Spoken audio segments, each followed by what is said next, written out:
قرآن مجید کے اندر بھی اور احادیث نبویہ صلی اللہ تعالیٰ علیہ وسلم کے اندر بھی فتنوں سے بچنے کی بہت سختی کے ساتھ تاکید فرمائی گئی ہے۔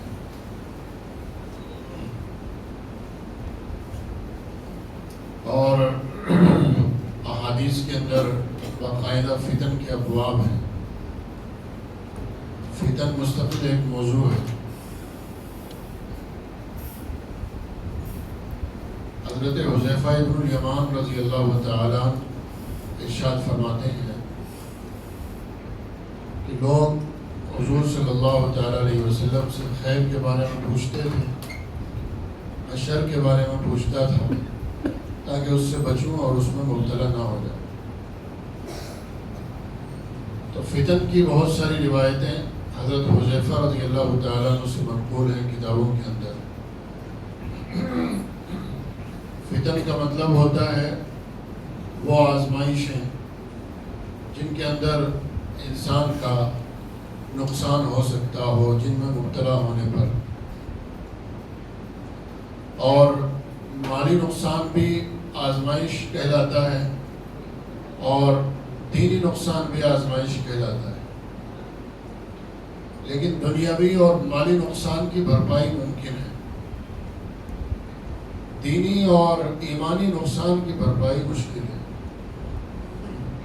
اس لیے اصل نقصان انسان کا دین کا نقصان ہے۔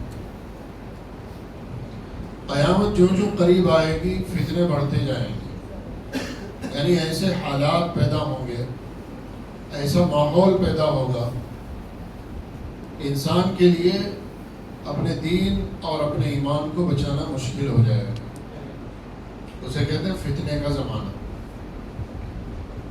حضور نے ارشاد فرمایا الصابر فیہا علی الدین کالقابض علی الجمر، کہ ایسے ماحول کے اندر دین کے اوپر ثابت قدم رہنے والے شخص کی مثال ایسے ہوگی جیسے ہتھیلی کے اندر انگارے لے کر چلنے والے کی مثال ہے۔ اس طرح ہتھیلی میں انگارے لے کر چلنا بہت مشکل کام ہوتا ہے، بڑا صبر آزما مرحلہ ہوتا ہے۔ اسی طریقے سے فتنوں کے دور میں اپنے دین کی حفاظت، اپنے اعمال کی حفاظت، اپنے عقیدے کی حفاظت بھی بہت بڑا مسئلہ ہوگا۔ اور جو آدمی ان فتنوں سے خیر اور سلامتی کے ساتھ نکل جائے گا وہ بہت خوش قسمت اور سعادت مند آدمی ہوگا۔ ورنہ تو فتنوں کے اندر مبتلا ہونا معمولی بات ہے۔ حدیث میں ارشاد فرمایا اللہ کے نبی نے یصبح الرجل مؤمنا ویمسی کافرا، صبح ہوگی ایمان کی حالت میں اور شام ہوتے ہوتے ایمان ختم ہو جائے گا، انسان کی شام کفر کی حالت میں ہوگی۔ اور فرمایا یمسی مؤمنا ویصبح کافرا، شام ہوگی تو ایمان کی حالت میں ہوگا اور صبح ہوتے ہوتے ایمان سے خارج ہو چکا ہوگا۔ یہ فتنوں کے دور کی بات ہے۔ کون انسان کس بڑے فتنے کے اندر مبتلا ہو جائے، کس بڑی دینی مصیبت کا شکار ہو جائے، کچھ نہیں کہا جا سکتا۔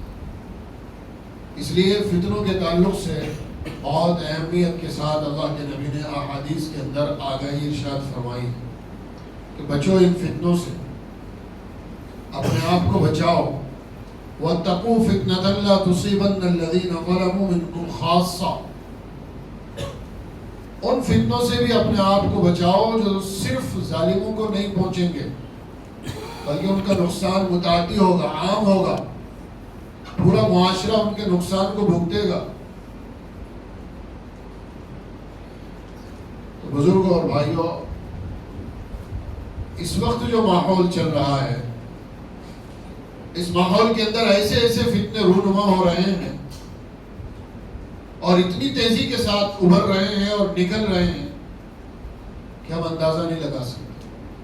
ہم اگر اپنی آنکھیں کھلی رکھیں گے، اپنے مغز کو بیدار رکھیں گے، اپنے آپ کو حساس اور فعال بنائیں گے تو ہمیں فتنے چاروں طرف رینگتے نظر آئیں گے۔ اور جب ہمیں فتنے نظر آئیں گے، فتنوں کا احساس اور ادراک ہوگا، تب ہم ان سے بچنے کے لیے کوشش کریں گے۔ جب انسان کو پتہ چل جائے کہ باہر صحن میں کانچ کے ٹکڑے بکھرے پڑے ہیں تو پھر جو بھی آدمی جائے گا وہ بہت اہتمام کے ساتھ ایک ایک قدم بہت فکر مندی کے ساتھ اٹھائے گا کہیں نقصان نہ ہو جائے، پاؤں میں کانچ نہ چھپ جائے، اور جسے پتہ ہی نہیں ہے وہ چلا جائے گا۔ تو فتنوں کا ادراک اور احساس آج کے دور میں یہ سب سے بڑی چیز ہے۔ ہمارے اندر ایسی قابلیت، ایسی صلاحیت ہو کہ ہم اپنے دائیں بائیں اٹھنے والے فتنوں کا ادراک کر سکیں، ورنہ فتنے ہماری جڑ میں پنپتے ہوئے ہوں گے اور ہمیں احساس نہیں ہوگا۔ ایسی مثالیں اور ایسے واقعات موجود ہیں کہ بڑے بڑے ارتدادی فتنے پنپتے رہے محلوں کے اندر، مسجدوں کے آس پاس میں، اور لوگوں کو اندازہ ہی نہیں ہوا۔ جب حالات کنٹرول سے باہر ہو گئے، بہت سارے لوگ ان فتنوں کے اندر مبتلا ہو گئے، تب محلے کے لوگوں کو پتا چلا کہ وہ یہ تو 10 سال سے چل رہا ہے کام۔ تو بزرگوں اور بھائیوں، اس وقت امت کے اندر ایک بڑا فتنہ ہے لوگوں کے اندر وسوسہ پیدا کرنا، لوگوں کے دلوں میں شک اور شبہ پیدا کرنا۔ یہ اس وقت ایک بڑا فتنہ ہے۔ ایک عام آدمی جو کچھ بھی نہیں جانتا بیچارہ، بس مسلمان ہے، نمازی ہے، دیندار ہے، وہ سمجھتا ہے 5 وقت کی نماز اللہ نے میرے اوپر فرض کی ہے، مجھے پڑھنی پڑے گی۔ وہ مسجد میں آئے گا، کتنے اعتقاد کے ساتھ، کتنے یقین کے ساتھ وضو کرے گا، کتنے اعتقاد اور یقین کے ساتھ نماز پڑھے گا، تسبیح پڑھے گا، اللہ کا ذکر کرے گا۔ وہ پڑھا لکھا نہیں ہے لیکن اتنا جانتا ہے کہ نماز اللہ کے دربار میں پہنچے گی، یہ ذکر اللہ قبول کریں گے، اس پر مجھے اجر ملے گا، میرا دینی اور اخروی فائدہ ہوگا۔ اعتقاد کے ساتھ وہ آ رہا ہے۔ اسے بہت زیادہ مسئلے اور بہت زیادہ مسئلوں کی گہرائیاں اور باریکیاں پتہ نہیں ہیں، لیکن اس کا یقین اور اعتقاد ہے کہ یہ نیک عمل ہے اور نیک عمل پر اللہ اجر عطا فرمائے، فائدے میں۔ اور جس دن اس کے دل میں شک اور شبہ پیدا ہو گیا اعمال کے تعلق سے، اسی دن یوں سمجھ لیجئے اس کی عبادتوں کا جنازہ نکلا۔ اب نہ اس کی نماز نماز ہے، نہ اس کی تلاوت ہے، نہ اس کا ذکر ہے۔ ایک آدمی نماز پڑھے اس اعتقاد کے ساتھ کہ مجھے اس نماز پر اللہ تعالیٰ اجر عطا فرمائیں گے، یقیناً اسے اجر ملے گا۔ اور ایک آدمی نماز تو بہت لمبی پڑھ رہا ہے لیکن دل میں شک ہے، پتہ نہیں کچھ ملے گا نہیں ملے گا، اس کی نماز کا بیڑا غرق ہے۔ یہ جو شک کی بیماری ہے، یہ باقاعدہ اہتمام کے ساتھ اور تحریکی انداز میں ہمارے عوام کے اندر، خواص کے اندر، جوانوں کے اندر، بوڑھوں کے اندر سرایت کرنے کی کوشش کی جا رہی ہے، ایک فتنے کی شکل میں، ایک تحریکی انداز میں۔ اور کس طریقے سے سرایت کی جاتی ہے، لوگوں کے دل میں کس طریقے سے وسوسہ ڈالا جاتا ہے، کیسے لوگوں کو شک میں مبتلا کیا جاتا ہے۔ ایک آدمی بڑے زمانے سے نماز پڑھتا ہوا آ رہا ہے، ذکر بھی کرتا ہے، تلاوت بھی کرتا ہے، تسبیح وغیرہ کا اہتمام بھی کرتا ہے، اس کے دل میں کسی نے وسوسہ ڈال دیا، کسی نے کان میں پھونک دیا کہ یہ جو تو کر رہا ہے یہ حدیث کے خلاف ہے، یہ جو تو کر رہا ہے یہ شریعت کے خلاف ہے۔ اب اگر یہ آدمی پہلے سے ہی فتنوں کے تعلق سے حساس ہوتا تو یہ جو اس کے کان میں پھونکے ماری جا رہی ہیں اور وسوسے ڈالے جا رہے ہیں، یہ اسے بالکل قبول نہیں کرتا۔ اور یہ جو اسے سمجھانے کی کوشش کی جا رہی ہے، شک میں مبتلا کرنے کی کوشش کی جا رہی ہے، یہ اس سے بالکل متاثر نہیں ہوتا اگر پہلے سے فتنوں کا اسے ادراک ہوتا۔ ہم لوگ اپنے بچپن میں سنتے تھے، اب تو زمانہ بہت ترقی کر چکا ہے، جب سفر میں جایا کرتے تھے تو ہمارے گھر والے ہمیں جاتے وقت نصیحت کرتے تھے۔ اس نصیحتوں میں یہ بھی تھا، کسی سے لے کر کچھ کھانا نہیں ہے، کسی کی باتوں میں آنا نہیں ہے، کسی کے اوپر یقین نہیں کرنا ہے، کتنا ہی کوئی نرمی کے ساتھ اور میٹھی باتیں کرے لیکن اس کی باتوں میں آنا نہیں ہے، اور بہت احتیاط کے ساتھ اپنے کان کھلے رکھنے ہیں، خاص طور سے دلی کے اندر تو کوئی بھی چور ہو سکتا ہے، کوئی بھی اچکا ہو سکتا ہے، کوئی بھی جیب خطرہ ہو سکتا ہے۔ اب اس کا نتیجہ یہ تھا جب دلی میں اترتے تھے تو دونوں ہاتھوں سے پکڑ کے رکھتے تھے۔ اگر کوئی آدمی بتایا کرتا تھا بھائی صاحب راستہ یہ ہے، اس کے اوپر بھی شک کرتے تھے، پتہ نہیں یہ صحیح راستہ بتا رہا ہے یا کہیں ہمیں ایسی جگہ کا راستہ تو نہیں بتا رہا جہاں یہی آگے ہمیں جا کے لوٹے گا۔ اگر کسی رکشے پہ بیٹھتے تھے تو رکشے والے کے اوپر بھی شک کرتے تھے، پتہ نہیں ہمیں صحیح منزل پہ لے جائے گا یا کہیں غلط جگہ لے جائے گا۔ فتنوں کے تعلق سے حساس تھے، بہت پھونک پھونک کر قدم رکھتے تھے، کسی کے اوپر بھروسہ نہیں کرتے تھے۔ کوئی ہمارے بالکل قریب بیٹھنے لگے دور ہو جایا کرتے تھے، پتہ نہیں کس مقصد سے قریب ہو رہا ہے، تو بچتے تھے۔ چور اچکوں سے، لٹیروں سے بچ جایا کرتے تھے۔ اسی طریقے سے آج کے دور میں وہ تو دینی دنیا میں نقصان تھا، زیادہ سے زیادہ کوئی کیا نقصان کرتا ہے، ہماری جیب کے پیسے نکال لیتا، موبائل نکال لیتا، سامان اٹھا کے لے جاتا۔ اگر ہمارا سامان کوئی نکال کے لے گیا، موبائل کوئی لے گیا، جیب کسی نے کاٹ لی، 1000 2000 10,000 یا لاکھ روپے بھی کوئی لے گیا، چند دن انسان کو احساس افسوس ہوتا، سال بھر کے بعد اسے پتہ بھی نہیں رہتا، یاد بھی نہیں رہتا کب چوری ہوئی تھی، کیا اٹھا تھا، کیا نقصان ہوا تھا، کیونکہ دنیا میں نقصان ہے، یہ کوئی اتنا بڑا مسئلہ نہیں ہوتا۔ دینی نقصان بہت اہم ہے۔ آج کے دور میں جب چاروں طرف ایمان کے لٹیرے موجود ہیں، کوئی اعمال کو خراب کرنے والا فتنہ ہے، کوئی عقیدے اور نظریے کو خراب کرنے والا فتنہ ہے، کوئی انسان کو فاسق بنانے والا فتنہ ہے، کوئی انسان کو ارتداد میں دھکیلنے والا فتنہ ہے، تو ایسے وقت میں انسان کو بہت احتیاط کے ساتھ اپنے قدم اٹھانے کی ضرورت ہے، پھونک پھونک کر چلنے کی ضرورت ہے۔ اب میں نے آپ کی خدمت میں عرض کیا کہ لوگوں کے دلوں میں شکوک اور شبہات پیدا کر دیے جاتے ہیں۔ اب بندہ نماز پڑھ رہا ہے لیکن اس کی نماز میں جی نہیں لگ رہا، اس کا وجہ یہ ہے کہ جی کہاں سے لگے گا جب اس کا نماز پہ یقین ہی نہیں رہا، اعتقاد ہی نہیں رہا۔ ہم لوگ نماز کے بعد بہت اعتقاد کے ساتھ ہاتھ اٹھاتے ہیں دعا کرنے کے لیے، اور یہ سمجھتے ہیں کہ فرض نمازوں کے بعد دعائیں قبول ہوتی ہیں، اور حدیث میں بھی آیا ہے، اللہ کے نبی نے ارشاد فرمایا سب سے زیادہ قبولیت کے 2 اوقات ہیں، ایک رات کا آخری پہر، ایک فرض نمازوں کے بعد کا وقت۔ ترمذی کی روایت ہے، حضرت ابو امامہ باہلی رضی اللہ تعالیٰ عنہ راوی ہیں۔ لیکن اب دیکھو آدمی اعتقاد کے ساتھ کہ بھائی قبولیت کا وقت ہے اور میری فلاں ضرورت ہے، آج نماز کے بعد قبولیت کے وقت میں اللہ کے سامنے یہ درخواست کروں گا، اعتقاد کے ساتھ انسان ہاتھ اٹھا رہا، اللہ سے کہہ رہا ہے اللہ یہ کام ہے آج یہ پورا کر دے، اس کے مسئلے حل ہو رہے ہیں اور اس کا جی لگ رہا ہے۔ کسی نے بتایا آ کر کان میں پھونک دیا، نماز کے بعد دعا مانگنا ثابت ہی نہیں ہے حدیث سے، حدیث کے خلاف ہے۔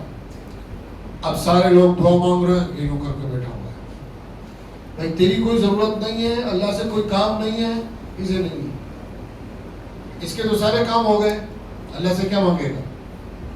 کہ دعا مانگنا ثابت نہیں ہے۔ بھائی صاحب اجتماعی دعا مانگنا اگر تیرے نزدیک ثابت نہیں ہے تو اپنی انفرادی تو مانگ سکتا ہے، سب ہاتھ اٹھائے ہوئے تو بھی ہاتھ اٹھا دے، کوئی تجھے زور نہیں دے رہا ہے کہ تو امام صاحب کے ساتھ ہی اپنی دعا ختم کر، تو بعد تک مانگتا رہے بیٹھا ہوں۔ میرے پاس میں کچھ نوجوان آئے، ایک جگہ ایک سفر میں گئے ہوئے تھے، کچھ ہمیں آپ سے کچھ سوال کرنے ہیں، آخر میں ملاقات کرنی، تو انہیں وقت دیا، بعد میں آئے وہ نوجوان کہنے لگے یہ جو نمازوں کے بعد آپ حضرات دعا مانگتے ہیں اجتماعی دعا، یہ ثابت ہے یا نہیں؟ اور آپ کے فلاں مولوی صاحب کہتے ہیں ثابت ہے، فلاں کہتے ہیں ثابت نہیں ہے، مسئلہ کیا ہے؟ میں نے کہا ان مولوی صاحب کو بھی چھوڑ دو، ان کو بھی چھوڑ دو، آپ بتاؤ آپ کے نزدیک کیا ہے، مانگنا چاہیے یا نہیں مانگنا چاہیے؟ کہنے لگے ہمارے نزدیک تو نمازوں کے بعد دعا مانگنا ثابت نہیں ہے۔ میں نے کہا کیوں ثابت نہیں ہے؟ اگر آپ یہ سمجھتے ہیں کہ بھائی کوئی حدیث نہیں ہے، کوئی دلیل نہیں ہے، اس لیے ہم دعا نہیں مانگتے، اگر کوئی دلیل مل جائے، کوئی حدیث مل جائے تو ہم دعا مانگنی شروع کر دیں گے، تو آپ کا موقف ٹھیک ہے۔ اور اگر آپ نے ایک ضد اور ہٹ دھرمی اپنا لی کہ ہمیں تو دعا نہیں کرنی ہے، تو بھائی صاحب مت کرو، میں کیا کر لوں گا تمہارا، کہ نہیں اگر دلیل مل جائے تو پھر ہم مان لیں گے۔ تو تو میں نے کہا دلیل میں دے دیتا ہوں. آج کل کتابوں کا تو دور نہیں ہے, آج کل تو موبائل کا دور ہے. لوگ موبائلوں کے اندر ایپ رکھتے ہیں اور انہی کے اندر حدیثیں وغیرہ دیکھتے ہیں. تو میں نے کہا اپنی تمہارے موبائل کے اندر اسلام 360 ہے؟ ہاں ہے. کھولو اسے, ترمذی شریف کھولو, ابواب الدعوات کھولو ترمذی شریف کے اندر, اس میں فرض نمازوں کے بعد دعا کرنے کا باب کھولو, اس میں ابو امامہ باہلی رضی اللہ تعالیٰ عنہ کی روایت ہے, سئل رسول اللہ صلی اللہ علیہ وسلم ای الدعاء اسمع, حضور سے پوچھا گیا کون سی دعا زیادہ سنی جاتی ہے اللہ کے نزدیک, یعنی زیادہ قبول ہوتی ہے, کس کی طرف اللہ زیادہ توجہ کرتے ہیں. حضور نے ارشاد فرمایا دبر الصلوات المکتوبات, دبر اللیل الاخر و دبر الصلوات المکتوبات, رات کے آخری پہر اور فرض نمازوں کے بعد کی دعا اللہ کے یہاں زیادہ قبول ہوتی ہے اور زیادہ سنی جاتی ہے. میں نے کہا دو تمہارے ایپ کے اندر حدیث مل گئی. کہنے لگے صحیح ہے یہ ضعیف ہے. میں کہا وہ بھی اسی کے اندر دیکھ لو, اس کو لکھا ہوا تھا حدیث حسن ہے. اب تو تسلیم کر لیا, تمہارا موبائل تمہارا ایپ, اس کے اندر سے حدیث دکھا دی, اس میں لکھا ہوا بھی ہے کہ حدیث صحیح ہے. تو اب تم اگر ایماندار اور دیانتدار اور سچے ہو, اب اسی وقت فوراً اللہ کے نبی کی حدیث آ گئی, یہ توبہ کرو. اب تک ہم غلط سوچتے تھے, اب سے ہم فرض نمازوں کے بعد حدیث پر عمل کرتے ہوئے دعا کریں گے. کہنے لگے غور کریں گے, یہ جو کہنا ہے غور کریں گے, دلیل آ گئی, حدیث سامنے موجود ہے, اب غور کریں گے. مگر اب تم غور نہیں کرو گے, اب تم حدیث کا انکار کرو گے. اب تم اپنے لوگوں سے جا کر پوچھو گے یہ جو حدیث ہمیں دکھائی گئی ہے اس حدیث کا توڑ کیسے کریں. اب تم حدیث کا توڑ تلاش کرو گے. اگر تمہارے دل میں ایمانداری ہوتی, دیانتداری ہوتی, حدیث دیکھتے ہی فوراً اس پر عمل شروع کر دیتے اور یہاں توبہ کر کے جاتے. تو یہ جو وسوسہ دل میں ڈالا گیا, ہمارے بہت سارے ساتھیوں کے دل میں اس طرح کے وسوسے آ جاتے ہیں کہ یار یہ تو کہہ رہے ہیں کہ دلیل ہے ہمارے پاس, یہ کوئی دلیل دکھاتے نہیں. عموماً ہمارے یہاں ہمارے لوگوں کے اندر عمل پہ زور دیا جاتا ہے. بھئی عمل کرو اعتقاد کے ساتھ, نماز پڑھو, وضو کرنے کا صحیح طریقہ سیکھو, اپنے علماء کے اوپر اعتماد رکھو. وضو اگر کرنی ہے تو علماء سے پوچھ لو بھائی وضو کرنے کا سنت طریقہ کیا ہے, وہ جو طریقہ بتا دیں اس کے اوپر عمل کرو. ہمارے یہاں خام خام میں حجت بازی نہیں سکھائی جاتی, اور انسان دلائل یاد بھی نہیں کر سکتا. یہ جو دلائل کرتے پھرتے ہیں لوگ, یہ 3 مسئلوں کے دلائل جانتے ہیں, چوتھے کا انہیں بھی معلوم نہیں ہوتا. آمین بولنا ہے زور سے یا آہستہ, اس کی 1-2 حدیثیں جانتے ہوں گے. امام کے پیچھے فاتحہ پڑھنی ہے نہیں پڑھنی, اس کی 1-2 حدیثیں معلوم ہوں گی. ہاتھ یوں رکوع میں جاتے ہوئے اٹھانے یا نہیں اٹھانے, اس کی 1-2 مسئلے اور ہوں گے مشکل سے, بس یہیں تک تحقیق ہے. ہم کہتے ہیں بھائی نماز سے پہلے تو وضو ہے, تو چلو وضو کی حدیثیں سناؤ کتنی ہے. وضو کی کچھ نہیں جانتے, چلو استنجے کی سنا دو. پاک ہونے کے لیے استنجا کرنا ضروری ہے, حدیثوں میں تو استنجے کا طریقہ بھی بتایا گیا. یہ جو بخاری شریف اتنی موٹی کتاب ہے, 7,500 حدیثیں, مسلم شریف کے اندر بھی 7,000 سے زیادہ حدیثیں ہیں, سیاہ ستہ کے اندر 10-15 ہزار حدیثیں ہیں. تو کیا صرف آمین اور رفع دین کی ہے, باقی چیزوں کی نہیں ہے؟ صرف 2-4 مسئلوں تک لوگوں کو محدود کر دیا, اور لوگوں کے سامنے تاثر یہ دے رہے ہیں ہم حدیث جانتے ہیں, ہمارے پاس دلائل ہیں. ہم نے لوگوں کے ذہنوں کے اعتبار سے لوگوں کو صرف مسئلہ بتایا, بھائی دلائل پہ کام کرنا, دلائل کی تحقیق کرنا, دلائل کی چھان پھٹک کرنا, دلائل کی گہرائیوں میں جانا, یہ علماء کا کام, غیر نتو خیرے کا کام نہیں ہے. یہ علماء اپنی زندگی کا ایک بہت بڑا حصہ مدرسوں کے اندر اسی کام کے لیے لگاتے ہیں کہ بچپن میں اپنے گھروں سے نکل جاتے ہیں, 7 سال کی 8 سال کی عمر میں بڑی قربانیاں دے کر مدرسوں میں رہتے ہیں, مدرسوں کے اندر دال اور سوکھی روٹیاں کھاتے ہیں, 10 سال اور 15 سال تک چٹائیوں کے اوپر سوتے ہیں. یہاں تو آپ اے سیوں میں بیٹھے ہوئے ہیں, اکثر مدرسوں میں آپ جا کے دیکھیں پنکھوں کا بھی انتظام نہیں ہوتا گرمی کے ماحول میں. قربانیوں کے ساتھ 10 سال اور 15 سال اپنے لگائے, رات میں سوئے ہوئے ہیں, سوتے وقت کتابیں سامنے, قرآن سامنے, حدیث کی کتابیں سامنے, اس کے اندر مغز ماری کر رہے ہیں, اس کے اندر دماغ کھپا رہے ہیں. صبح جب اٹھے تو استاد آئے اور نیند بھی پوری نہیں ہوئی, اذان سے پہلے استاد نے آ کر سب کو اٹھا دیا, چلو اٹھو واپس وہی کام کرنا ہے, پڑھنا لکھنا, کھولو قرآن, کھولو حدیث. کرو بحث اور تکرار.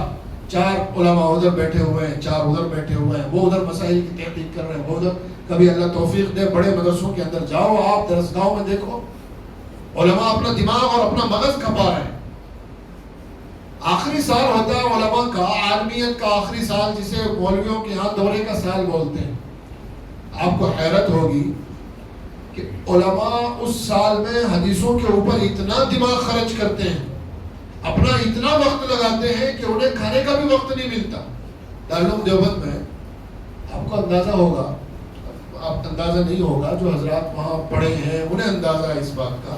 آخری سال ہوتا ہے, آخری سال میں صبح فجر کے فوراً بعد گھنٹی لگ جاتی ہے, چلو درسگاہ میں. تو سب نے اپنی اپنی کتابیں اٹھائی, درسگاہ میں جا کر بیٹھ گئے. استاذ آئے, سبق پڑھا رہے ہیں. ایک استاذ گئے, گھنٹی لگی, دوسرے آ گئے, دوسرے گئے, تیسرے آ گئے. 4 گھنٹے لگاتار ہو گئے. سارے مدرسے کی چھٹی ہو جائے گی 11 بجے, لیکن یہ جو آخری سال والے دورے والے, ان کا پتہ نہیں ان کی 12 بجے ہوگی یا 1 بجے ہوگی. استاذ جب تک چائے پڑھائے گا, پھر اس کے بعد مشکل سے 1-8 گھنٹہ ملا, اس میں کھانا بھی کھانا ہے, اس میں دوپہر کا آرام بھی کرنا ہے, اس میں ظہر کی نماز بھی پڑھنی ہے. نماز پڑھی, نماز پڑھ کے ابھی کمرے میں پہنچے نہیں تھے, گھنٹی لگ گئی, چلو واپس درسگاہ میں. واپس درسگاہ میں گئے, پھر ظہر سے عصر تک عصر کی نماز پڑھی. اس دورے کے ساتھ میں مدرسوں کے اندر عصر کے بعد چھٹی ہوتی ہے, لیکن یہ جو علماء کا آخری سال ہے دورے کا, اس میں عصر کے بعد بھی پڑھائی ہوتی ہے. استاذ کہہ رہے پھر چلو درسگاہ میں, پھر سبق ہوگا حدیث کی کتاب میں. مغرب بعد پھر سبق ہوگا. عشاء کے بعد 12 بجے تک سبق ہوتا ہے. اب آپ بتاؤ, جس شخص نے صبح فجر سے لے کر رات میں 12 بجے تک کنٹینیو لگاتار صرف نماز کی چھٹی ہوئی, کھانے کی چھٹی ہوئی یا استنجا وغیرہ کی, اس کے علاوہ کوئی چھٹی نہیں بیچ میں, جس نے اپنی زندگی اس طرح کھپائی ہو قرآن اور حدیث کے لیے, اس کی بات پہ زیادہ اعتماد ہوگا یا یوں ہی کوئی چائے کی دکان پہ بیٹھ کے کوئی اردو اور ہندی کا رسالہ لے کے کہنے لگے, یا موبائل میں کوئی ایپ ڈاؤن لوڈ کر کے کہنے لگے میں مسئلہ بتاؤں گا, میں تحقیق کروں گا, اس کی بات پہ زیادہ اعتماد. عقل سے بھی تو سوچو ذرا دین کے بارے میں. ہم نے دین کو اتنا سستا سمجھ لیا, دنیا کے بارے میں تو کسی پہ اعتماد نہیں کرتے. بھائی جس طریقے سے قرآن اور حدیث کی کتابیں مارکیٹ کے اندر ملتی ہیں, ہر کوئی خرید سکتا ہے, ہندی میں, اردو میں, انگریزی میں, اس طریقے سے ڈاکٹریٹ کی کتابیں تو ملتی, میڈیکل کی کتابیں نہیں ملتی مارکیٹ میں. جو کتابیں پڑھ کر لوگ ڈاکٹر بنتے ہیں وہ بھی تو ملتی ہیں. آپ نے کسی کو سنا محلے میں کوئی کہتا ہو کہ بھائی آپ ڈاکٹروں کے پاس غلط جاتے ہیں, مت جایا کرو, میرے پاس کتابیں رکھی ہیں, میں کتاب میں دیکھ کے آپریشن کر دوں گا, میرے پاس لے آنا اپنی بات اپنے پیش. کوئی جائے گا؟ کوئی بھی نہیں جائے گا. کوئی پاگل ہوگا وہ بھی نہیں جائے گا, کیونکہ سب کو اپنی جان پیاری ہے. یہ جھولا چھاپ بے ڈگری کا آدمی, اس کے پاس نہ کتابیں پڑھنے کی صلاحیت, نہ کتابیں سمجھنے کی صلاحیت. اگر یہ اس کے اوپر عمل کرے گا, کسی کا علاج کرے گا, کاٹ چھانٹ کرے گا, تو یہ اسے گویا اس کی جان کا دشمن بنے گا, اور جو جائے گا وہ بھی اپنی جان کا دشمن ہے. تو لوگ اپنی جان کی حفاظت میں جان پیاری سمجھ کر ایسے جھولا چھاپ لوگوں کے پاس نہیں جاتے, چاہے وہ کتنی لمبی لمبی پھینکتے رہیں. تلاش کریں گے کوئی اچھا ڈگری والا ڈاکٹر, سمجھدار ڈاکٹر, جس کے اوپر لوگ اعتماد کرتے ہوں, اس کے پاس جائیں گے علاج کے لیے. لیکن جب دین کا مسئلہ آئے گا تو کہیں گے مولوی تو دین جانتے ہی نہیں ہیں, یہ تو اختلاف پیدا کرتے ہیں, یہ تفرقہ پھیلاتے ہیں.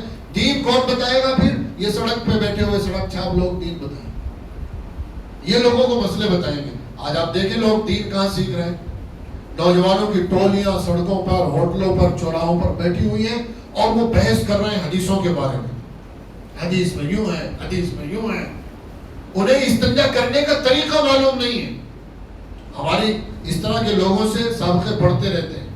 ہم نے کتنی بار لوگوں سے پوچھا کہ بھائی تم اتنے لمبے چوڑے مسئلوں کے اندر بحث کر رہے ہو, ایک عام سا مسئلہ جو ہر آدمی کو پیش آتا ہے, ذرا یہ بتاؤ اللہ کے نبی صلی اللہ تعالی علیہ وسلم نے پیشاب پاخانہ کرنے کے بعد مٹی کا ڈھیلا استعمال کرنے کا طریقہ کس طرح بتایا ہے؟ سنت طریقہ بتاؤ ذرا. سارے بغلے جانتے ہیں, ایک کو بھی پتہ نہیں ہوتا. جسے پیشاب کرنے کا طریقہ آج تک پتہ نہیں چلا سنت طریقہ کیا ہے, وہ کہہ رہا ہے آپ کو کہ میں تحقیق کر کے بتاؤں گا مسئلہ کیا ہے. خدا کے بندو, اگر اپنے دین کی حفاظت پیاری ہے, اپنا دین پیارا, اپنا ایمان پیارا ہے, تو اپنے علماء سے جڑ جاؤ. ان علماء کے اوپر اندھا اعتماد کر لو. اللہ کا قرآن یہی کہہ رہا ہے فَاسْأَلُوا أَهْلَ الذِّكْرِ إِن كُنتُمْ لَا تَعْلَمُونَ. اگر تم نہیں جانتے تو جاننے والوں سے پوچھ کر عمل کرو. اللہ کا قرآن یہ نہیں کہتا علماء سے دلائل پوچھتے پھرو. اگر تم دلائل پوچھنا چاہتے ہو تو پھر ہر آدمی عالم بنو. بھائی جس کا جو کام ہے وہ وہی تو کام کرے گا. آپ ڈاکٹر سے کبھی جا کے ڈاکٹر کے پاس گئے, آپ نے بیماری بتائی, ڈاکٹر نے آپ کو نسخہ لکھ دیا, یہ دوائی لو, یہ لو, یہ لو. آپ ڈاکٹر سے بحث کرتے ہیں کہ مجھے دلیل دو, یہ آپ نے کیوں لکھا؟ بحث کرتے ہیں. ڈاکٹر نے جیسا بتایا ویسے کا ویسا جو کا تو چپ چاپ سن لیتے ہیں, مان لیتے ہیں. کیوں مان لیتے ہیں؟ وہاں دلیل کیوں نہیں مانتے؟ ہو سکتا ہے ڈاکٹر بھی دھوکہ دے رہا ہو آپ کو, جھوٹ بول رہا ہو آپ کے ساتھ میں. آپ کو اسے کتاب سے دکھاؤ, مجھے ڈاکٹری کی میڈیکل کی کتاب سے کھول کر دکھاؤ یہ نسخہ کہاں لکھا ہوا ہے. اگر آپ ایسا کریں گے کوئی بھی ڈاکٹر آپ کو دیکھنے یا نسخہ دینے کے لیے تیار نہیں ہوگا, آپ کا علاج نہیں کرے گا کوئی. اعتماد سب سے بڑی چیز ہے. قانونی اعتبار سے کوئی آپ کا مسئلہ پیچیدہ پھنس گیا تو آپ کو دنیاوی معاملات میں قانونی اعتبار سے کسی ایڈوکیٹ وکیل کی ضرورت پڑے گی. وہ اپنے علم کی روشنی میں جو قانون کا علم اس کے پاس ہے آپ کو مشورہ دے گا, ایسے کرو ایسے کرو ایسے کرو. اگر آپ اس سے بحث کرنے لگیں, بھائی میرے پاس بھی اس کی کتاب رکھی ہے LLB کی, قانون کی کتاب میرے پاس بھی ہے. آئین ہند تو ہر جگہ ملتی ہے نا, 100-200 روپے کی مل جائے گی, میرے پاس بھی رکھی ہے. تو آپ یہ جو بتا رہے طریقہ یہ غلط ہے, صحیح طریقہ بتائیے مجھے. اگر آپ کسی وکیل سے بحث کرنے لگیں گے قانون کے معاملات میں, کوئی آپ کا مقدمہ نہیں لے گا. اعتماد کرنا پڑے گا. اعتماد سب سے بڑی چیز ہے. علماء کے اوپر ہم لوگ اعتماد کریں, علماء سے جڑ جائیں. یوں نہ سوچیں یہ ہمارے ساتھ بے ایمانی کر رہے ہیں, یوں نہ سوچیں یہ ہمیں غلط مسئلے بتا رہے ہیں. اگر یہ غلط مسئلے بتائیں گے خدا نہ خواستہ, اگر انہوں نے آپ کو غلط راستہ دکھایا ہے تو پھر پکڑ ان کی ہوگی, آپ کی نہیں ہوگی. آپ نے تو ایمانداری کے ساتھ کسی کو, بھائی یہ مفتی صاحب ہیں, یہ مولوی صاحب ہیں, یہ پڑھے لکھے آدمی ہیں, مجھے مسئلے کی ضرورت ہے, میں نے پوچھا مولوی صاحب مجھے یہ مسئلہ پیش آیا کیا کروں؟ انہوں نے بتایا بھائی یہ طریقہ صحیح ہے, اس طریقے سے کرو, اور آپ نے عمل کر لیا. اب آپ بری ذمہ ہو گئے. اگر آپ نے غلط کیا ہے تو پکڑ اس کی ہوگی جس نے آپ کو بتایا. تو آپ کیوں ٹینشن لے رہے ہیں؟ اللہ تعالیٰ ان سے پوچھیں گے جنہوں نے آپ کو مسئلہ بتایا تھا. تو بھائیو بزرگوں, یہ جو ہمارا طریقہ چلتا ہوا آ رہا ہے, یہ جو ہماری نماز ہے, یہ جو ہماری عبادتیں ہیں, یہ آج نہیں آئی ہیں کہ اب نئے نئے مسائل کی روزانہ تحقیق ہو رہی ہے اور ہر دوسرے تیسرے دن پتہ چل جاتا ہے کہ بھئی یہ مسئلہ غلط تھا اور یہ مسئلہ صحیح تھا. 14 صدیاں گزر چکی, ان مسئلوں کی تحقیق ہو چکی ہے, سارے مسئلے فائنل ہو چکے ہیں. نماز میں کتنی رکعتیں ہیں, اتحیات کیسے کرنا ہے, اتحیات میں کیا پڑھنا ہے, اور ہاتھ کیسے باندھنا ہے, کہاں باندھنا ہے, کس طرح باندھنا ہے, یہ سارے طریقے فائنل ہو چکے ہیں, کتابوں میں لکھے جا چکے ہیں. اب ان پہ بحث کرنے کی ضرورت ہی نہیں رہی. اب اگر کوئی یہ سمجھتا ہے کہ اب بھی مسئلوں کے اندر کانٹ چھانٹ ہوتی رہے گی تو پھر کانٹ چھانٹ ہی کرتا رہے گا, اس کی نماز تو کبھی مکمل ہوگی نہیں. میں اسے مثال سے سمجھاؤں. یہ جو ہمارے بھائی ہیں اہل حدیث حضرات, یہ بیچارے نماز کے معاملے میں خود ہمیں تو کنفیوز کرنے کی کوشش کرتے ہیں ہمارے نوجوانوں کو, لیکن ہم سے زیادہ خود کنفیوز ہوتے ہیں. اور کنفیوژن کی ان کی علامت کیا ہے کہ ہر سال 2 سال کے بعد کوئی نہ کوئی اہم مسئلہ ان کے یہاں بدل جاتا ہے, چینج ہو جائے گا. ان کا کوئی مولوی صاحب اعلان کرے گا کہ بھائی یہ جو ہم عمل کرتے آ رہے ہیں نا یہ مسئلہ غلط ہے, صحیح مسئلہ یوں ہے, وہ حدیث سے ضعیف ثابت ہو گئی, اب ہماری تحقیق یہ ہوئی ہے کہ وہ ضعیف ہے, اب تک اس پہ عمل کرتے تھے. اب بتائیے جب ہر 2 سال کے بعد نماز کا طریقہ چینج ہو رہا ہے, آدمی نماز کیا خاک پڑھ لے گا؟ نماز پر اس کا دل کیا مطمئن ہو جائے گا؟ میں اسے ایک حصی مثال سے آپ کو سمجھاتا ہوں. جیسے یہ نماز کے تعلق سے کچھ کتابیں ہیں میرے پاس میں. پہلے جب شروعات میں کوئی آدمی اہل حدیث بنتا تھا تو دعویٰ یہ کیا جاتا ہے کہ بھائی حضور نے ارشاد فرمایا صلو کما رأیتمونی اصلی, جس طرح مجھے نماز پڑھتے ہوئے دیکھا اس طریقے سے نماز پڑھو. تو یہ جو حنفی لوگ نماز پڑھتے ہیں نا یہ حضور کے طریقے کے مطابق نہیں پڑھتے. اب ظاہر سی بات ہے ہر آدمی پھر پوچھے گا بھائی پھر حضور کا طریقہ کون سا ہے آپ بتاؤ.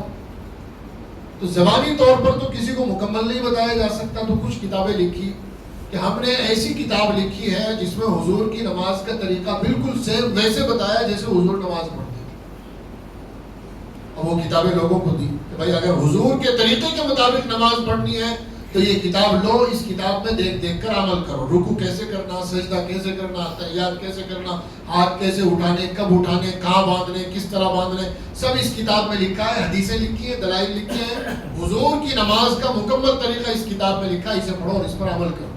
اب دیکھو، سب سے پہلے آج سے 60 70 سال 80 سال پہلے شروعات جب اس فتنے کی تھی تو اس وقت لوگوں کو ایک کتاب دی گئی جس کتاب کا نام تھا دستور المتقی، نماز کی کتاب تھی۔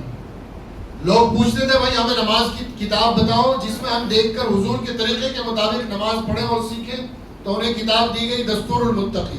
دلی کے ایک عالم تھے، اہل حدیث عالم، مولانا یونس قریشی عالم ان کا نام تھا، ان کی کتاب تھی۔ لوگوں نے وہ کتاب لی اور اسے دیکھ کر لوگ نماز پڑھنے لگے، اس میں حدیث وغیرہ لکھی تھی۔ تھوڑے دنوں کے بعد کہنے لگے نہیں نہیں یہ کتاب صحیح نہیں تھی، ہمیں اب پتہ چلا، ہماری تحقیق ہوئی ہے، یہ کتاب صحیح نہیں تھی، اسے واپس کر دو، اگر آپ کے پاس ہے تو چھپا دو یا ہمیں واپس دے دو، ہم دوسری کتاب دیتے ہیں اسے دیکھ کر پڑھو۔ اب دوسری کتاب یہ تھی، لوگوں کو بہت مشہور کتاب ہے، یہ صلاۃ الرسول نام کی کتاب ہے، آپ نے بہت سے حضرات نے دیکھی پڑھی بھی ہوگی۔ یہ صلاۃ الرسول نامی کتاب دی لوگوں کو، یہ کتاب پڑھو، اس کے اندر دیکھو بالکل ٹائٹل پہ لکھا ہوا ہے کہ اللہ کے آخری رسول کی مکمل نماز کا ضابطہ، یہ حضور کی نماز ہے فائنل۔ یہ کتاب ہندی میں بھی دی لوگوں کو، انگریزی میں دی، گجراتی میں، بنگالی میں، عربی میں، ہر زبانوں میں چھپوائی، جو جس زبان کو جانتا تھا اسی زبان میں لوگوں کو یہ کتاب دی، اور لوگوں سے کہا کہ یہ کتاب پڑھو، اس میں حضور کی نماز کا طریقہ ہے۔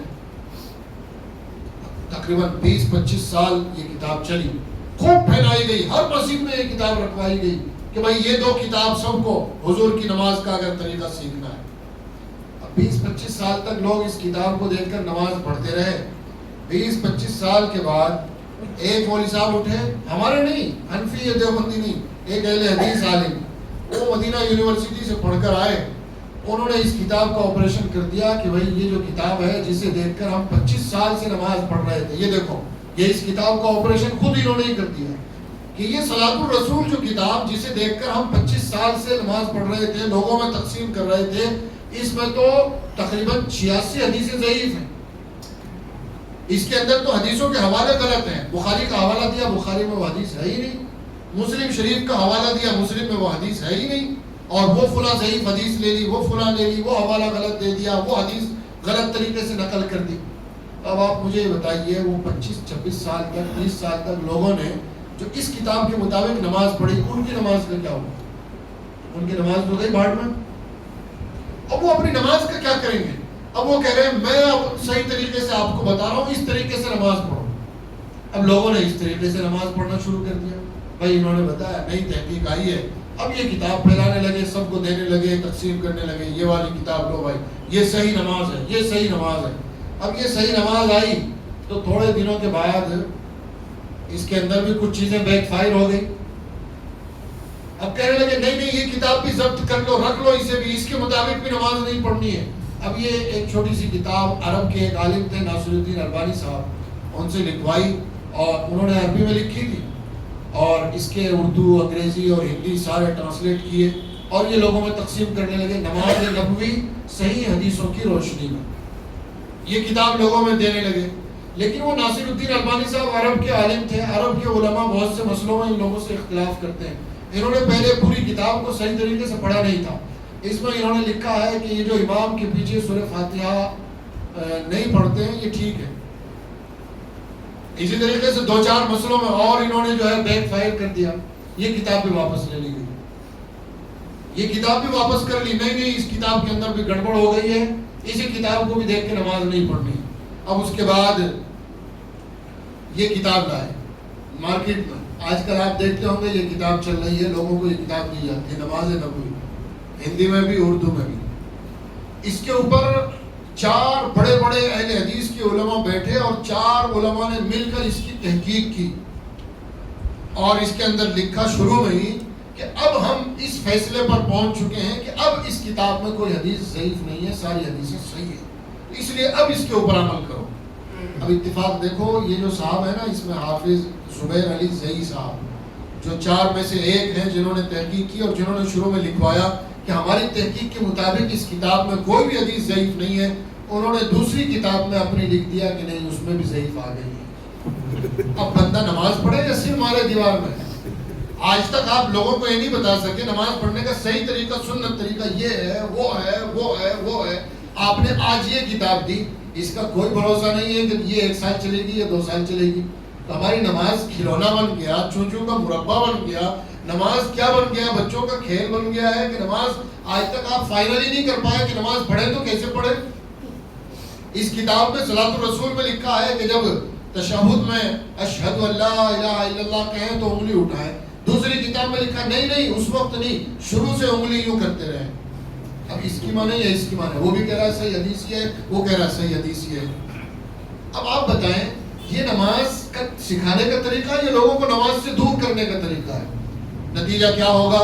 جب لوگوں کو ہر سال نئی نماز بتائی جائے گی، نیا طریقہ سکھایا جائے گا، جب ہر سال ان کے پہلے عمل کو غلط بتایا جائے گا، تو لازمی اور فطری نتیجہ آدمی بدزن ہوگا، چھوٹے کا یار انہیں آج تک یہی نہیں پتا چلا حدیث میں نماز کا طریقہ کیا ہے، تو چھوڑو نماز۔ یہی وجہ ہے کہ جو اہل حدیث کے جو نوجوان طبقہ ہے، جو حدیثوں کے اوپر بحث کرتے ہیں، گفتگو کرتے ہیں، لمبی بحث کرتے ہیں، لوگوں کو دلائل دکھاتے ہیں، وہ خود نماز نہیں پڑھتے، بہت کم پڑھتے ہیں۔ بحث کریں گے، مناظرہ کر لیں گے، بڑے بڑے پڑھے لکھوں کو چیت کر دیں گے، کیونکہ بولنے میں تو کوئی آدمی انہیں ہرا نہیں سکتا ہے۔ اور زبان چلانا یہ ایسی بیماری ہے کہ اس میں ہمارے سامنے آپ بیٹھ کے کوئی زور سے چلانے لگے، ہم کیا کریں گے؟ ہاتھ جوڑیں گے اس کے آگے، وہ کہے گا دیکھو اتنا بڑا مولوی میری بات کا جواب نہیں دے سکا۔ کسی عالم کے پاس جائیں گے، مقصد سیکھنا، سکھانا، بات سمجھنا، سمجھانا نہیں ہوگا، مقصد ہوگا اپنی دھونس جمانا۔ اب جا کے اگر صحیح طریقے سے ادب سے بات کرتے، صحیح طریقے سے مسئلہ پوچھتے، معلوم کرتے تو بات سمجھ میں آتی۔ جا کے بحث کریں گے، زور سے بولیں گے، مولوی صاحب کو نیچا دکھانے کی کوشش کریں گے، نتیجہ یہ ہوگا کہ بات بگڑ جائے گی اور یہ باہر نکلیں گے یہ گریبان کھول کر، دیکھو اتنے بڑے مولوی صاحب کے پاس ہماری بات کا جواب نہیں۔ یہ صورتحال ہے میرے بھائیو بزرگ۔ اب ہمیں فیصلہ کرنا ہے کہ ہمیں نماز کے اس طریقے پر رہنا ہے جو 1400 سال پہلے فائنل اور طے ہو چکی تھی، جس میں کوئی تبدیلی نہیں۔ نماز کا طریقہ، رکوع کا طریقہ، سجدے کا طریقہ۔ ہمارے یہاں بھی تو آپ نماز سیکھتے ہیں، کیا ہمارے یہاں کتابوں کے اندر اسی طریقے سے چینجنگ ہوتی ہے؟ ہر سال طریقہ بدل کے بتایا جاتا ہے؟ بھائی 53 سنتیں نماز کی لکھی ہوئی ہے کتابوں میں، وہی یاد کروائی جا رہی ہیں، کب سے لکھی ہوئی ہیں؟ کبھی آپ نے دیکھا کسی مولوی صاحب نے کہا نہیں بھائی یہ 53 نہیں 65 کر دو، یہ 63 کر دو، یا اس کے اندر 12 کاٹ دو؟ کبھی آپ نے کسی سے سنا ہے؟ یہ جو نئی تحقیقات ہیں، یہی تحقیقات انسان کو دین سے دور کرنے والی ہے۔ یہی وجہ ہے ہماری عوام اسے دلائل اور بحث بازی اور حجت بازی نہیں سکھائی جاتی، الحمدللہ وہ عمل پر قائم رہتی ہے۔ ہمارے لوگ انہیں جماعت میں وقت لگاتے ہیں اور انہیں سادگی کے ساتھ نماز کا، روزے کا، دین کی ضروری باتوں کا علم دے دیا جاتا ہے، سکھا دیا جاتا ہے۔ وہ بیچارے چپ چاپ نہ کسی سے بحث کرتے، نہ کسی سے الجھتے، نہ کسی سے مناظرہ کرتے، نہ کسی کے سامنے آستین چڑھا کر اپنے علم کی دھونس جماتے، چپ چاپ آئے، سنتیں پڑھ لی، نماز پڑھ لی، تسبیح پڑھ لی، ذکر کر لیا، اللہ سے دعائیں مانگ لی۔ ایک طرف وہ ہیں ہر وقت آستین چڑھائے پھر رہے، آؤ میرے سامنے، میں حدیث دکھاؤں گا، میں دلیل دوں گا، میں آپ کو چیت کر دوں گا، اور جب نماز کا وقت ہوا تو مسجد سے باہر چلے گئے۔ نہ نماز کے، نہ سنت کے، نہ ذکر کے، نہ تلاوت کے، نہ دعاؤں کے، اور کس چیز کے رہ گئے؟ صرف بحث، صرف حجت بازی، خواہ مخواہ کی قیل و مقال۔ میرے بزرگ اور بھائیوں، یہی ایک بڑا فتنہ ہے جو امت کو ایمان سے اور اعمال سے کاٹنے والا ہے۔ آپ نے بھی بہت سارے دیکھے ہوں گے اور ہم نے بھی دیکھے ہیں، کتنے نوجوان ایسے تھے تبلیغ میں وقت لگایا، پہلے نماز سے دور تھے، اعمال سے دور تھے، وقت لگانے کے بعد نیک بن گئے، چہرے بھی درست ہو گئے، لباس بھی درست ہو گئے، اعمال بھی ٹھیک ہو گئے، مسجد میں باجماعت تکبیر اولا کے ساتھ نماز پڑھنے لگے، سنت و نوافل کا اہتمام کرنے لگے، اشراق تہجد بھی بہت سے پڑھنے لگے۔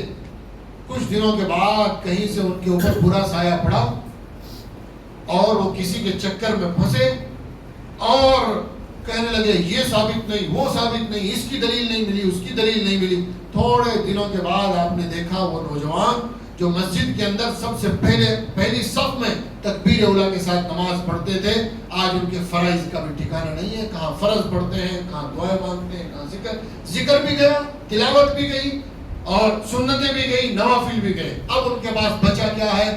صرف اور صرف حجت بازی، صرف اور صرف بحث بازی۔ اب آپ بتاؤ انسان کو جنت میں کیا چیز لے جائے گی؟ اس کی زبان، فضول زبانی جمع خرچ، یا اس کا عمل، خاموشی کے ساتھ جو وہ عمل کرتا ہے وہ؟ تو میرے بزرگوں اور بھائیوں، یہ ایک فتنہ ہے، اس فتنے سے اپنے آپ کو بچانا ہے۔ یہ فتنہ کوئی چھوٹا نہیں ہے، بہت بڑا فتنہ ہے۔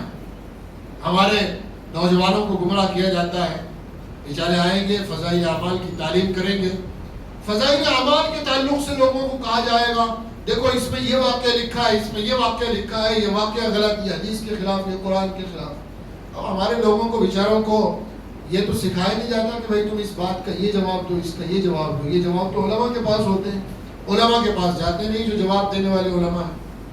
عوام سے، بیچارے سیدھے سادے لوگوں سے آ کے کہیں گے بتاؤ دلیل، ہم کہیں گے بھائی ہمارے پاس دلیل ہے، ہمارے پاس آؤ، ہمارے پاس آئیں گے نہیں۔ عام آدمی سے سوال کریں گے دلیل دو، عام آدمی کو بدزن کریں گے۔ فضائل اعمال کے واقعات پر اعتراض کرتے ہیں۔ فضائل اعمال میں کچھ بزرگوں کے واقعات ہیں۔ اب دیکھو فضائل اعمال کتنی موٹی کتاب ہے، 1000 صفحات سے زیادہ کی، 2 حصے ہیں اس کے، الگ الگ رسالے وہ ایک جگہ جمع کر دیے گئے۔ اس کے اندر سینکڑوں قرآن کی آیتیں، سینکڑوں حدیثیں، سینکڑوں صحابہ کے واقعات، سینکڑوں بزرگوں کے واقعات ہیں۔ بزرگوں کے، اللہ والے لوگوں کے واقعات نقل کرنا کوئی برا کام ہے؟ اللہ نے قرآن میں نقل کیے ہیں نیک لوگوں کے واقعات، قرآن میں اچھے لوگوں کے واقعات اللہ نے مثال کے طور پر سمجھائے ہیں اور نقل کیے ہیں۔ اگر فضائل اعمال میں نیک لوگوں کے واقعات نقل کرنا غلط ہے تو پھر اللہ نے قرآن میں نیک لوگوں کے واقعات کیوں بیان کیے ہیں؟ وَاضْرِبْ لَهُم مَثَلَ الرَّجُلَيْنِ جَعَلْنَا لِأَحَدِهِمَا جَنَّتَيْنِ مِنْ أَعْنَابٍ، کہ انہیں اے نبی جی 2 آدمیوں کا قصہ سناؤ جن کے پاس باغات تھے، ایک آدمی ان میں فرما بردار تھا، ایک نافرمان تھا۔ فرما بردار کا یہ حشر ہوا، نافرمان کا یہ حشر ہوا۔ اللہ کا قرآن کیوں باغ والوں کے قصے سنا رہا ہے؟ اللہ کا قرآن کیوں کہف اور غار والوں کے قصے سنا رہا ہے؟ اللہ کا قرآن کیوں پرانے بنی اسرائیل کے واقعات بتا رہا ہے کہ بنی اسرائیل میں ایک شخص بلعام ابن باعورہ تھا، بنی اسرائیل کے اندر ایک شخص ایسا تھا، اس نے یہ غلط کیا، اسے یہ سزا ملی، ایک آدمی ایسا تھا، اس نے یہ اچھا کام کیا، اسے اللہ کی طرف سے یہ بدلہ ملا۔ اس لیے تو کہ انسان کی فطرت اللہ نے یہ بنائی ہے، اچھے لوگوں کے واقعات سن کر انسان متاثر ہوتا ہے اور اچھا بننے کی کوشش کرتا ہے۔ اسی لیے صحابہ کے واقعات لکھے جاتے ہیں، اسی لیے بزرگوں کے واقعات لکھے جاتے ہیں۔ کہتے ہیں کہ بعض جو کرامات کے واقعات لکھے ہوئے کتابوں کے اندر فضائل اعمال میں خاص طور سے ان کے اوپر اعتراض کرتے ہیں ایسا کیسے ہو گیا، ایسا تو ہو ہی نہیں سکتا، ممکن ہی نہیں ہے۔ جیسے بعض واقعات لکھے ہوئے ہیں کہ بعض بزرگوں نے صبح سے شام اپنے 24 گھنٹے کی زندگی میں دن رات میں 1000 رکعت نفل پڑھتے تھے۔ لکھا ہے نا اس میں فضائل اعمال میں، بعض بزرگوں کے واقعات میں لکھا ہوا ہے 1000 رکعت نفل پڑھتے تھے۔ اب یہ کیلکولیٹر نکالیں گے، ایک رات اور دن یعنی 24 گھنٹے میں اتنے منٹ ہوتے ہیں، اتنے سیکنڈ ہوتے ہیں، 4 رکعت 2 رکعت نماز پڑھنے میں اتنے منٹ لگیں گے، ٹوٹل اتنے منٹ ہوئے، تو اتنے منٹ ہے ہی نہیں جو انسان 1000 رکعت پڑھ لے، ہو ہی نہیں سکتا، پڑھ ہی نہیں سکتا۔ یہ نہیں جانتے کہ بعض نیک لوگوں کے وقت میں اللہ تعالیٰ اتنی برکت کر دیتے ہیں، یہ اللہ کا فضل ہوتا ہے ان کے اوپر، ان کی نیکی کی وجہ سے، کہ وہ تھوڑے سے وقت میں بہت زیادہ کام کر لیتے ہیں۔ نیکی کی وجہ سے اللہ تعالیٰ ان کے ساتھ ایک خاص انعام کا معاملہ فرماتے ہیں، اور بعض لوگ برائی کی وجہ سے ان کے وقت کو اللہ تعالیٰ ایسا محدود کر دیتے ہیں کہ بڑے وقت میں، بہت زیادہ وقت میں بھی وہ کچھ نہیں کر پاتے۔ آپ کتابیں دیکھیں، ہمارے اکابرین علماء محدثین نے اتنی بڑی بڑی کتابیں لکھی اپنی چھوٹی چھوٹی زندگیوں میں، آج ہم ان کا مطالعہ نہیں کر سکتے۔ اور اس وقت قلم سے لکھنے کا دور تھا، آج کی طرح موبائل ٹائپنگ اور جدید کمپیوٹر کا دور نہیں تھا. لوگ ہاتھوں سے لکھتے تھے، کاغذ بھی نہیں تھا، لوگ درخت کی چھالوں کے اوپر لکھتے تھے. اور اتنی بڑی بڑی کتابیں، ایک کتاب ہے تاریخ دمشق 80 جلدوں کے اندر چھپی ہے. بتاؤ ایک آدمی نے ایک کتاب لکھی 80 جلدوں کے اندر. آج اسے پڑھنے کے لیے بھی انسان کو پسینہ آتا ہے. تو کیا کہتے ہیں کہ ہو ہی نہیں سکتا اتنی بڑی کتاب کوئی لکھ دے. ہم تو نہیں مانتے، کیسے لکھ دے گا؟ کیونکہ ہم نہیں لکھ سکتے اس لیے وہ بھی نہیں لکھ سکتے. ہم اپنی زندگی دیکھیں اور ان کی زندگی دیکھیں، ان کی زندگی کتنی اچھی تھی اور ہماری زندگی کتنی خراب. ہم اپنے اوپر قیاس کر رہے ہیں. اب دیکھو فضائل اعمال میں اگر یہ واقعہ ملا کہ 24 گھنٹے میں 1000 رکعت پڑھ لی، اس پہ یقین نہیں ہو رہا. لیکن بخاری شریف کے اندر واقعہ ہے کہ حضرت داؤد علیہ السلام جب اپنی سواری کے اوپر سوار ہوتے تھے تو سواری کی زین جو ہوتی ہے نا، ایک قدم دائیں طرف رکھتے ہیں، ایک قدم بائیں طرف رکھتے ہیں. تو دائیں طرف قدم رکھتے اور بائیں طرف قدم رکھنے سے پہلے زبور پوری پڑھ لیا کرتے تھے. یہ بخاری شریف میں لکھا ہوا ہے. اب فضائل اعمال پہ اعتراض ہوگا 24 گھنٹے میں 1000 رکعت پہ. انسان جب سواری کے اوپر سوار ہوتا ہے، بھائی آپ گھوڑے پہ یا اونٹ پہ بیٹھے ہیں، زین کے اوپر جب آپ پہلا قدم اور دوسرا قدم رکھیں، مشکل سے 1 منٹ بھی نہیں ملتا اس میں. انسان نے ایک قدم رکھا، دوسرا اٹھایا ادھر رکھ دیا. اتنی دیر میں یعنی چند سیکنڈ میں حضرت داؤد علیہ السلام زبور پڑھ لیا کرتے تھے. بخاری شریف میں لکھا ہے. اب کہہ دو بخاری میں غلط واقعہ لکھا ہے، امام بخاری نے بھی گمراہی پھیلائی ہے. ارے یہ ان کے ساتھ میں اللہ کی کرامت تھی، ان کی عزت افزائی کے طور پر اللہ رب العالمین نے ایسا کیا. حدیث کی کتابوں میں بلکہ خود قرآن مجید کے اندر ایسے واقعات ہیں جو عقل میں نہیں آتے، لیکن ہوا ہے ایسا. اگر اللہ چاہے تو کر سکتے ہیں، اللہ کی قدرت سے ایسا ہوا ہے. اصحاب کہف کا واقعہ سورہ کہف میں اللہ تعالیٰ نے کیا فرمایا؟ کتنے سال تک سوئے وہ غار کے اندر؟ 309 سال تک سوئے. کوئی کہنے لگے میں تو نہیں مانتا 309 سال کوئی سو ہی نہیں سکتا ہے. کیا کریں گے آپ اس کا؟ بھائی تیری عقل میں نہیں آ رہا ہے تو اس کا مطلب یہ تھوڑی ہے جو تیری عقل میں آئے گا اللہ تعالیٰ وہی کر سکتے ہیں، بس اس سے زیادہ اللہ نہیں کر سکتے. چھوٹی سی عقل سے اللہ کی قدرت کو توڑ رہا ہے اور یہ کہہ رہا ہے کہ اللہ تعالیٰ بس اتنا ہی کر سکتے ہیں جتنا میری عقل میں فٹ بیٹھے. قرآن کا انکار کرے گا؟ 309 سال تک سوئے.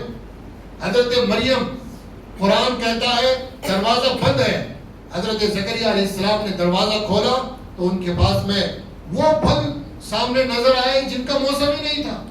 حضرت زکریا علیہ السلام بے حیرت اور تعجب سے پوچھتے ہیں انا لکی ھذا، دروازہ بند، ان پھلوں کا کوئی وجود ہی نہیں ہے، تیرے پاس کہاں سے آئے؟ قالت ہوا من عند اللہ، اللہ کے پاس سے آئے.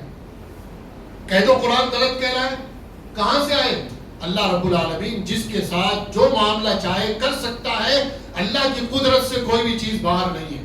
نیک لوگوں کے ساتھ جو بھی معاملات ہوئے سارے کے سارے معاملات اللہ کی قدرت سے ہوئے. اسے کرامت کہا جاتا ہے. بخاری شریف کے اندر ایک کرامت کا واقعہ لکھا ہوا ہے. ہمارے لوگ فضائل اعمال میں عجیب واقعے دیکھ کر مزبزب ہو جاتے ہیں. خود ہمارے لوگ کہتے ہیں یار اس کا کیا جواب بنے گا، اس کا کیا جواب دوں. ارے ایک ہی جواب دو. یہ کہتے ہیں نا ایسا کیسے ہو گیا. آپ صرف اتنا جواب دو اگر اللہ چاہے تو ہو سکتا ہے یا نہیں ہو سکتا. کس نے کیا؟ اللہ نے کیا. بزرگ نے تھوڑی کیا. بزرگ کی تو بزرگی ظاہر ہوئی ہے، کرنے والی ذات اللہ کی ہے. اب تم بتاؤ اللہ کر سکتے ہیں یا نہیں کر سکتے؟ اگر وہ یوں کہے گا نہیں کر سکتے اس کا مطلب اس کا ایمان سے ختم. اور اگر اللہ کر سکتے ہیں تو کر دیا اللہ تعالیٰ نے، پھر یقین کیوں نہیں کر رہا؟ پھر عقل کا استعمال کیوں کر رہا ہے؟ اب میں واقعہ بخاری شریف سے مختصر انداز میں 2 منٹ میں 2 واقعے بخاری شریف سے بڑے عجیب و غریب آپ کے سامنے پیش کروں. یہ کسی پیغمبر کے واقعے نہیں ہیں، بنی اسرائیل کے آدمیوں کے واقعے ہیں. حدیث میں اللہ کے نبی نے یہ واقعہ بیان فرمائے کہ بنی اسرائیل میں ایک آدمی تھا. وہ ایک آدمی کے پاس گیا، اس سے کہا کہ بھائی مجھے 1000 دینار قرض کی ضرورت ہے، مجھے قرض دے دے. تو اس نے کہا کہ کوئی گواہ لاؤ. گواہ کوئی نہیں ہے اللہ کے سوا. کوئی ضمانت دار، کوئی گارنٹر لاؤ. اس نے کہا اللہ کے سوا کوئی کفیل نہیں ہے میرا. تو اس نے اللہ کے بھروسے پر اسے 1000 دینار قرض دے دیا. اب یہ 1000 دینار قرض لے کر اس نے کشتی پکڑی، سمندر پار کر کے اپنے علاقے میں چلا گیا. کاروبار کیا، اس کاروبار سے نفع حاصل ہوا. اور جب اسے نفع حاصل ہو گیا اور اس کے قرض کا وقت آ گیا تو یہ 1000 دینار ہاتھ میں لے کر دریا کے سمندر کے کنارے گیا کہ کوئی کشتی ملے، اس کشتی میں بیٹھ کر اس آدمی کے پیسے واپس کر کے آؤں، لیکن دریا میں کوئی کشتی نہیں ملی، کوئی سواری نہیں ملی، اب یہ پریشان کروں تو کیا کروں؟ اسے ایک لکڑی ملی، لکڑی اٹھائی، لکڑی کے اندر سوراخ کیا اور وہ 1000 دینار اس سوراخ کے اندر ڈال دیے، اس کے اندر ایک خط رکھ دیا، اسے بند کر دیا اور دریا کے اندر چھوڑ دیا اور اللہ سے دعا کی اللہ اسے اس کے مالک تک پہنچا دے۔ تھوڑے دنوں کے بعد وہ جس آدمی کا قرضہ تھا وہ دریا کے کنارے کسی کام سے کھڑا ہوا تھا، اس نے دیکھا ایک لکڑی پڑی ہوئی ہے، اس نے سمجھا اسے جلانے کے کام آئے گی، گھر لے چلو، اسے اٹھایا، اٹھا کر اسے جب توڑا تو اس کے اندر سے وہ خط بھی نکلا اور اس کے پیسے بھی نکل گئے۔ عقل میں آنے والی بات ہے؟ آپ ایسا کریں، کسی سے پیسے لیں اور اسے ایک لکڑی میں ڈال کے جو ہے چھوڑ کے آ جائیں دریا میں، پہنچ جائیں گے؟ لیکن اگر اللہ پہنچانا چاہیں تو پہنچا سکتے ہیں یا نہیں پہنچا سکتے؟ اب کوئی کہنے لگے عقل میں بات نہیں آتی، تو یہ بخاری شریف میں جو واقعہ لکھا ہے اللہ کے نبی نے بیان فرمایا ہے، اب تو بتا بخاری کو جھوٹا کہے گا یا اللہ کے نبی کو جھوٹا کہے گا؟ نعوذ باللہ۔ ایک شخص کے بارے میں لکھا ہے، ایک گنہگار آدمی بنی اسرائیل کا جس نے 99 لوگوں کو قتل کیا، اس کے بعد اسے توبہ کا احساس ہوا، توبہ کرنی چاہیے، کتنے قتل کرے گا؟ ایک مولوی صاحب کے پاس گیا، مولوی صاحب مجھے توبہ کرنی ہے، آپ بتاؤ میری توبہ کا طریقہ کیا ہوگا؟ مولوی صاحب جلالی تھے، کم وقت، ایک 99 قتل کر کے آیا ہے اور اب توبہ کا پوچھتا۔ اس نے کہا بھائی سنچری مار دیتا ہوں، سنچری مار دی، ایک اور قتل کر دیا، لیکن چونکہ توبہ کرنی تھی، بعد میں پھر احساس ہوا یار یہ تو اور بڑا جرم کر دیا، توبہ کرنے آئے تو اور قتل کر دیا۔ پھر دوسرے مولوی صاحب کے پاس گیا، دوسرے مولوی صاحب کو بات پہنچ گئی ہوگی، بھائی اس نے مسئلہ نہیں بتایا تھا تو اس نے اسے بھی سمجھا دیا، انہوں نے کہا بھائی توبہ ہو جائے گی توبہ، کہ توبہ کا طریقہ بتاؤ۔ انہوں نے بتایا یہاں سے کچھ دوری کے فاصلے پر ایک بستی ہے، نیک لوگوں کا علاقہ، نیک لوگوں کی بستی ہے، تو ایک کام کر وہاں جاؤ، اس بستی کے اندر، وہاں جا کر خود بھی اللہ سے معافی مانگ اور ان نیک لوگوں سے بھی کہے، وہ تیرے لیے اللہ سے استغفار کریں گے، اللہ تجھے معاف کر دے گا۔ اب اس نے توبہ نہیں کی، توبہ کرنے کا صرف ارادہ کیا، یہ اس نیک لوگوں کی بستی کی طرف نکلا، اپنے شہر سے ایک قدم باہر ہی نکلا تھا، موت کا وقت آ گیا، فرشتے آ گئے۔ جب موت کا وقت آتا ہے تو آگے پیچھے نہیں ہوتا، جو وقت آئے گا اسی وقت پہ انسان جائے گا۔ فرشتے نے، ملک الموت نے آ کر روح قبض کر لی۔ اب روح قبض کرنا یہ تو ملک الموت کا کام ہے، لیکن وہ روح لے جائے گا کون آسمانوں پر؟ اس کے لیے اللہ تعالیٰ نے الگ الگ فرشتوں کی ڈیوٹی لگائی ہوئی ہے۔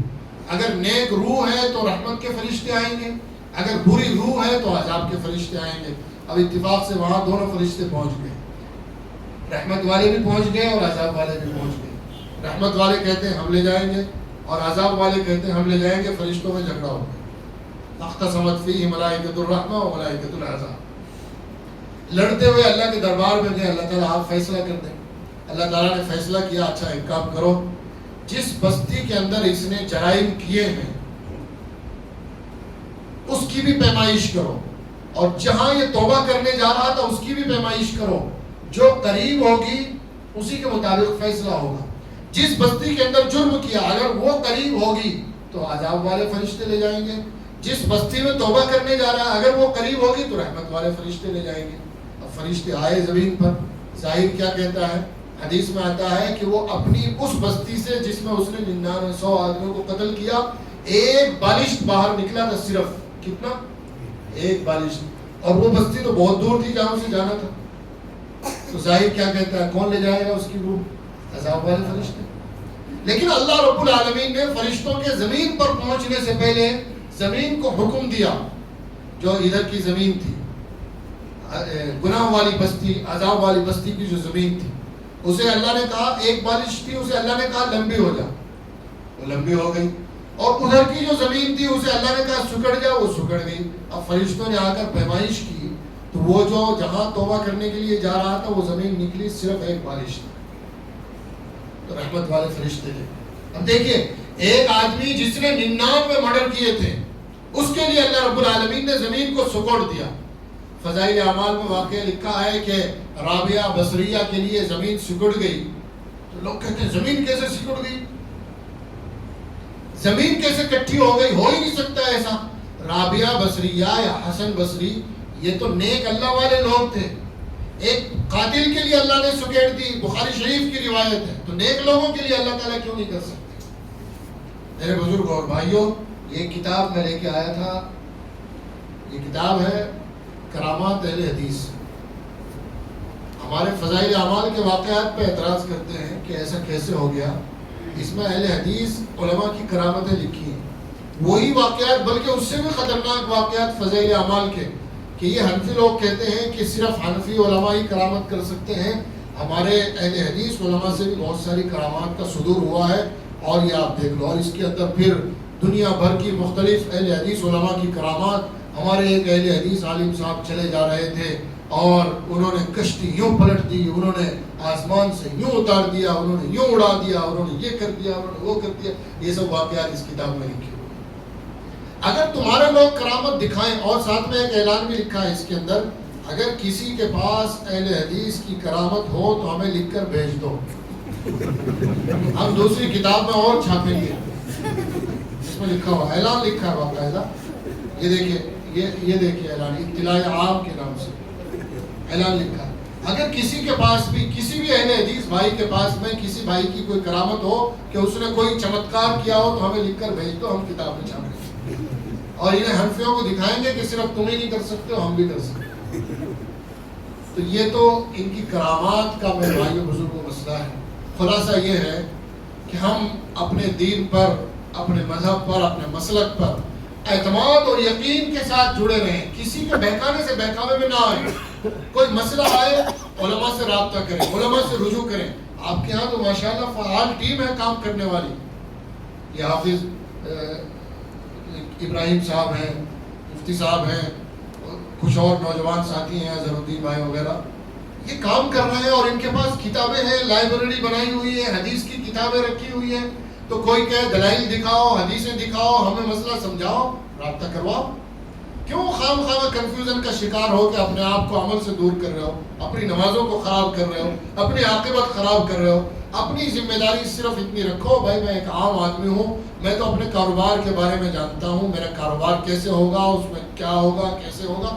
نماز علماء یہ ذمہ دار ہے، ان سے میں نے مسئلہ پوچھ لیا، انہوں نے مجھے یہ مسئلہ بتایا، میں تو ایسے عمل کرتی ہوں. چین اور سکون سے نماز اور عبادتیں ہوں گی. اگر بحث اور تحقیق کے چکر میں پڑو گے تو بحث اور تحقیق تو عام آدمی کر ہی نہیں سکتا، کر ہی نہیں سکتا. بس آدمی حجت باز بن جائے گا، چال باز بن جائے گا، فریبی بن جائے گا، بحث کرنے والا اور اکھاڑ پچھاڑ مچانے والا بن جائے گا، فتنے پیدا کرے گا، لوگوں کو عمل سے دور کرے گا. اللہ رب العالمین ہم سب کو عمل کی توفیق عطا فرمائے، اپنے علماء پر اعتماد کرنے کی توفیق عطا فرمائے. وآخر دعوانا الحمدللہ رب العالمین. دعا کر لیجیے. اللہم انت السلام و منک السلام، تبارک یا ذا الجلال والاکرام، لا الہ الا انت سبحانک انا كنا من الظالمین. اللہم انک عفو تحب العفو فاعف عنا. یا احد الصمد الذی لم یلد ولم یولد ولم یکن له کفوا احد. یا ارحم الراحمین، یا اکرم الاکرمین. اللہ ہم سب کو معاف فرما. اللہ ہم خطا کار، گنہگار ہیں، قصوروار ہیں، اپنے فضل سے، کرم سے اللہ ہمیں معاف فرما دے. اللہ ہم کمزور ہیں، علمی، عملی، دینی، دنیاوی ہر اعتبار سے اللہ ہماری مدد فرما دے. ہماری بہترین تربیت اور رہنمائی فرما دے. اللہ ہمارے ایمان کی، اعمال کی، عقائد کی حفاظت فرما دے. ہر طرح کے ظاہری باطنی فتنوں سے ہماری حفاظت فرما دے. اے اللہ ہم اپنے جس دین حق کے اوپر اے اللہ چلتے ہوئے آ رہے ہیں، اللہ ہمیں اسی کے اوپر استقامت عطا فرما دے. ہر قسم کے شکوک اور شبہات سے ہماری حفاظت فرما دے. اپنے علماء سے مضبوط ربط اور تعلق نصیب فرما دے. اللہ اطمینان اور یقین کے ساتھ اعمال اور عبادتوں کی توفیق عطا فرما دے. ہر قسم کے شکوک اور شبہات سے، بیکار کی بحث اور فضولیات سے ہم سب کی حفاظت فرما دے. اے اللہ سارے فتنوں کو ختم فرما دے، خیر کو زندہ فرما دے. ہم سب کو صراط مستقیم پر گامزن فرما دے. ہم سب کی پوری امت کی حفاظت فرما دے. پوری دنیا کے مسلمانوں کی حفاظت فرما دے. خصوصاً ہمارے ملک کے مسلمانوں کی، ہماری عبادت گاہوں کی، ہماری دینی جماعت و جمعیتوں کی اللہ حفاظت فرما دے. اللہ شریروں کے شرر سے، ظالموں کے ظلم سے حفاظت فرما دے. اے اللہ ہم وہ تمام خیر مانگتے ہیں جو آپ کے نبی نے مانگی ہے، ہمیں نصیب فرما دے۔